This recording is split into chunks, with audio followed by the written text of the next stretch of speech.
Resident Evil 7 Biohazard. I would like to start this review with that I am not a fan of Resident Evil games. I do not hate and do not like them either. When a new Resident Evil game is announced, I have a moderate interest in it.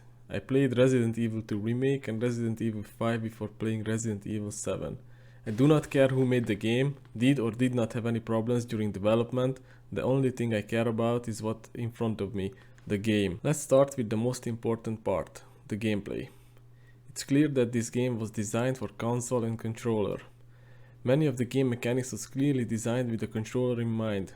I will speak about some of it during this review. In cases like this, where the game was designed for the consoles, it's often a problem that the PC version just an afterthought. The PC version in times like these often have technical problems. In this aspect, I did not have problems with the game. I never had any crash, bug or glitch. The game ran smoothly with 60 FPS for me. Another often occurring problem in PC ports is the game options basically non-existent. With Resident Evil 7, luckily this is not the case. The game's options are quite extensive. You can change, for example, the key bindings, the mouse sensitivity, the color of the crosshair, field of vision, motion blur, depth of field and many other things. After this little warm up, let's see what the gameplay is like. The game did not start out well. The moment the player takes control, there is an invisible wall right behind you. Then a few minutes later there is another one. I feared that this might be the case throughout the whole game, but luckily only these two times were where the developers used invisible walls. The developers made the rest of the environment in a way that they block the parts of the game where you should not go with an object or terrain. From this little information, some of you might have already guessed that the game is completely linear. I'm not saying this as a negative. For me it is not a problem if a game is linear. It's just what it is, take it as you wish. The game not just linear but completely scripted too. If my memory serves me right, when the game was promoted they said Jack, one of the bosses, behaves like Mr. X, following you around the house. That's actually not completely true. Without going into spoilers too much, after you beat Jack for the first time you can explore the house without any concern because Jack, or anyone else, not gonna appear until the player trigger the next scripted event. At that time you have the option to go to a new area of the house where Jack cannot follow you. So Jack only stalks you like Mr. X if you stay in the current area of the house. This kind of behavior do not come up again in the entire game. But Marjorie does something similar like that, but she only walks around in 2 rooms in the corridor, and even if she notices the player, she only attacks but do not follow, so you can just walk away. Moving on, I had issues with the main character's Ethan's movement. Ethan is slow as hell. It was like playing with an 80-90 year old grandpa, or like the whole time Ethan was crawling on the floor. It was very annoying. Character slowness even affected the combat, but I will talk about that a little later. I have a few ideas why, but you cannot jump in the game. This made the game even more linear, or more precisely limited.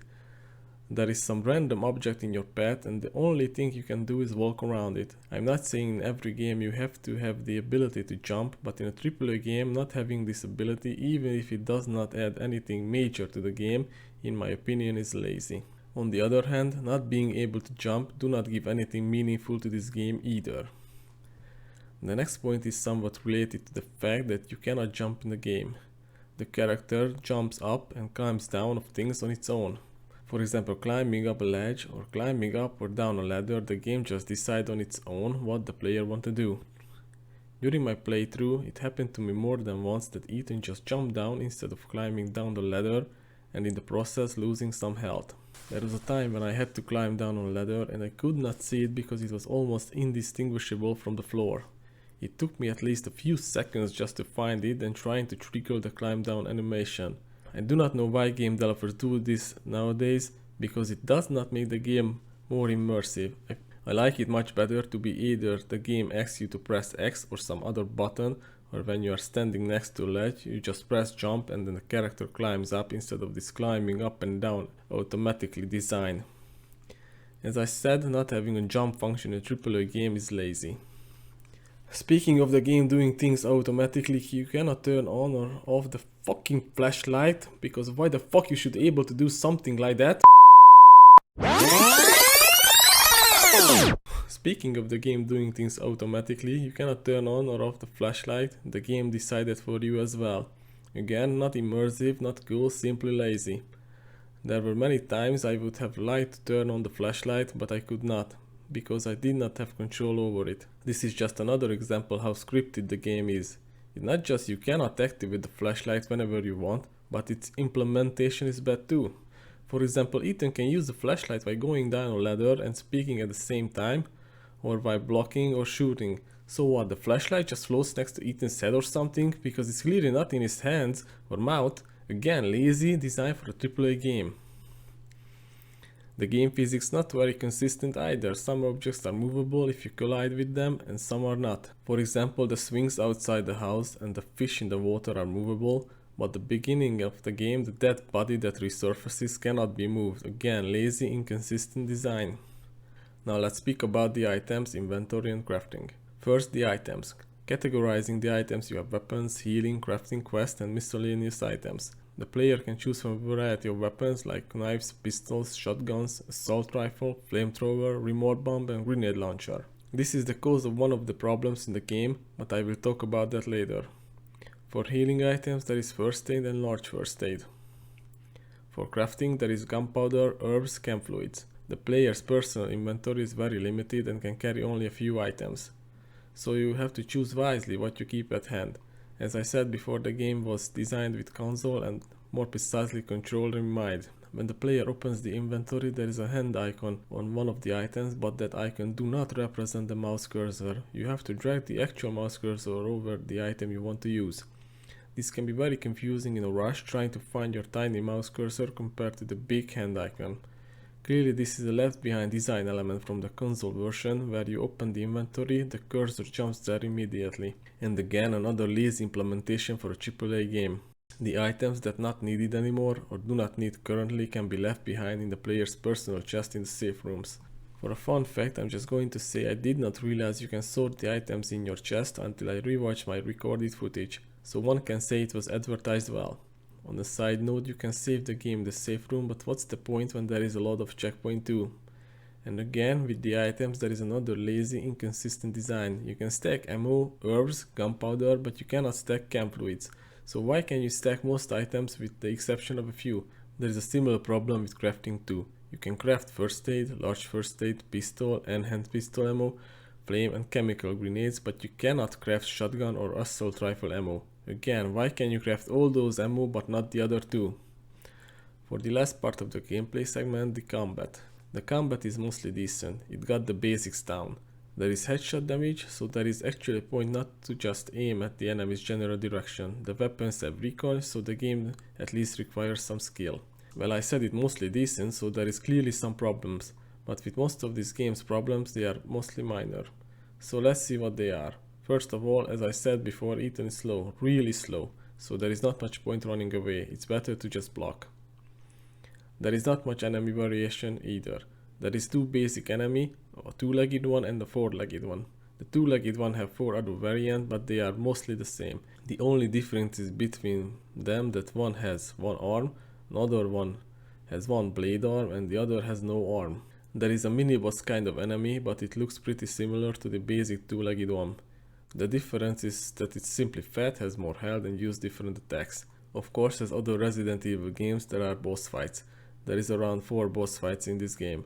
The problem is the mob enemies are a bigger challenge than the boss fights. The mobs pretty much deal the same amount of damage as the boss, and you mostly fight them in dark places, and because you cannot turn on the fucking flashlight, you cannot see if they are staggered or about the attack. Of course, as usual in Resident Evil games, the bosses has giant weak points and you just have to shoot them. After 1 or 2 hours of gameplay, you have so much ammo and weapons that your biggest problem is which one do you want to use. These things create a problem in the game's atmosphere because it starts out as a creepy, somewhat scary survivor horror, but getting some guns and ammo, the game just turned into generic, non-scary shooter.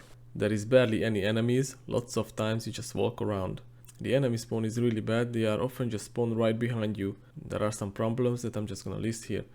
The replayability factor of the game is pretty much non-existent. There is a new difficulty level and 2 new weapons. The game often wants you to sneak, but there is no sneak mechanics. The flamethrower became useless after leaving the area where you found it. Next, let's speak about the graphics. Just as the combat, it's mostly decent. The indoor environment's quite well made, but the outdoor ones not so much. This problem is quite clear to see, especially in the beginning of the game. Walking around between the trees, leaves and grass is like walking around on a movie set surrounded by pictures of trees. It's bad, really bad. This is especially lazy because you spend around 10 minutes outdoors, so they should make it look good for that short time. Other than those, some of the objects look really bad too, like the stamp on the back of the email in the beginning of the game, the soup in the pot, and the centipedes on the wall. These 2D objects in the 3D environment can really take you out of the game's atmosphere. The character models at least look pretty good, except their hair, that looks horrendous. Sadly, the facial animation is not very good, especially outside of cutscenes. And as I said, the atmosphere starts out really good, creepy and scary, but it does not last for long. The story and the characters. I'm not gonna really go into details here, so it will be pretty much spoiler free. The story is pretty meh. I was not invested in either the story or the characters. The story pretty generic, someone goes somewhere, gets in trouble and have to kill everyone to survive and escape. The story not very long either. It took me 8 hours to finish it. Sadly, that's pretty standard nowadays, but I expect more from AAA game, especially from one that does not have any other game mode unless you buy the DLCs. There is a choice close to the end of the game, but it's quite pointless, barely change anything. The characters are a total mystery. The only thing I know about 90% of them is their name. They are quite underdeveloped. Well, I guess the most developed characters are Ethan, Mia and Lucas. I could list every character here, but there is not much point, you barely know anything about them. About the DLCs. I only played Not a Hero DLC because I only owned that one, and after playing the campaign I had no desire to buy any other DLC. The Not a Hero DLC was better than the main campaign in that regard that it did not have an identity issue because it was a generic shooter from the beginning. In summary, this is a completely mediocre game. Every part of it is mediocre. Nothing it does is especially good or bad. If I bought this game for €60, dollar or whatever, I would be disappointed. This is not a game that's worth €60. Luckily it is sold on Steam for €30, which is an appropriate price for it. Thank you for watching, and if you played the game, leave a comment on what was your opinion, impression of it.